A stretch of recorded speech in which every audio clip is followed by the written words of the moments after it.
Okay, now I'm not sure that the measurements I'm taking would be critical as to the level, the reference of level with the wing. However, I made sure it was level just because. So you can see that I'm level here within a 32nd of an inch or so. So we'll run with that for a minute, and I'll go over to the other side of the wing and I'll show you some of the measurements that I've been taking. So this is the instrument that I've been using to do some tests with. I tested it end for end.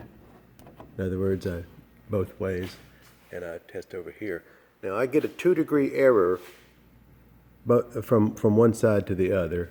So I did all my measurements with the orientation like this, with the orientation like this. So the accuracy of the instrument is not as important as the consistency in reference to the measurements. So you can see I wrote these down so I don't have to go. This thing takes a long time to settle. It just bounces around. So at this point right here, I show 16 degrees. And I'll just lay that down. And I'll come down here, and at this point on the wing, I show 16 degrees.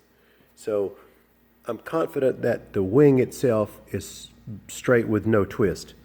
Now at this point, I measure 15.5 degrees, and that could be attributed to the tuck under the skin. That's probably not a huge issue.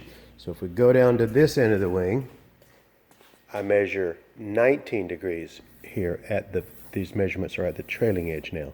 So that's 19 degrees. Back again, I know this is going to make you dizzy, this walking around. So now I measure from the center line. You can see that I have a string.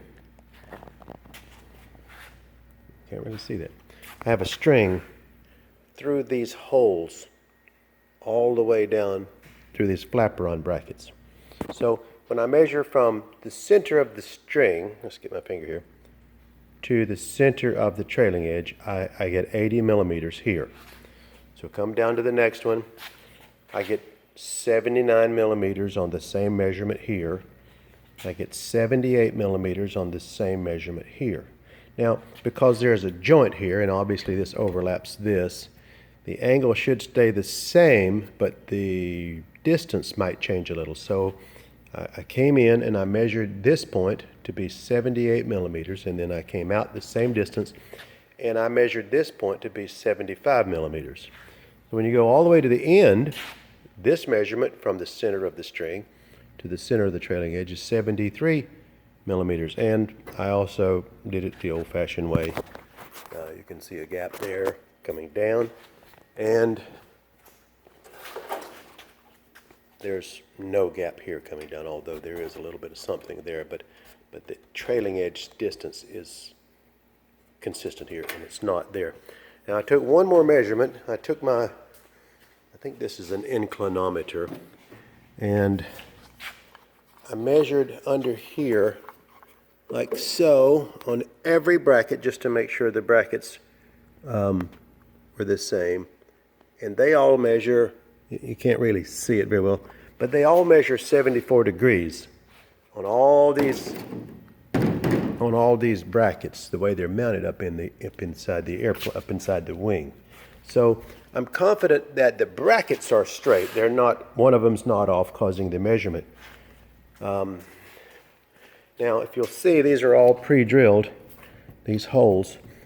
The only way I could fix this would be to uncleco all of this, move the trailing edge up, and then I could go between these with another rivet, probably about every fourth rivet, and then clean these holes and rivet those. They'd be a little out of shape, but it probably wouldn't matter. And if it did matter, then I would just put rivets all the way down. I'd only have to do that about to here or so, because right here it begins to be corrected. So it would only involve this part of the wing. And as I had mentioned to you, the other wing was pretty close, but I think having taken these measurements, I'm going to do that over there. If they turn out to be the same, I won't do anything if they're equal. So that's where I am. I know we talked about this on the phone a while ago, and it was a little hard for me to explain. So maybe this long-winded, drawn-out video will give you a little better idea of what I'm looking at. So I'll talk to you in a bit.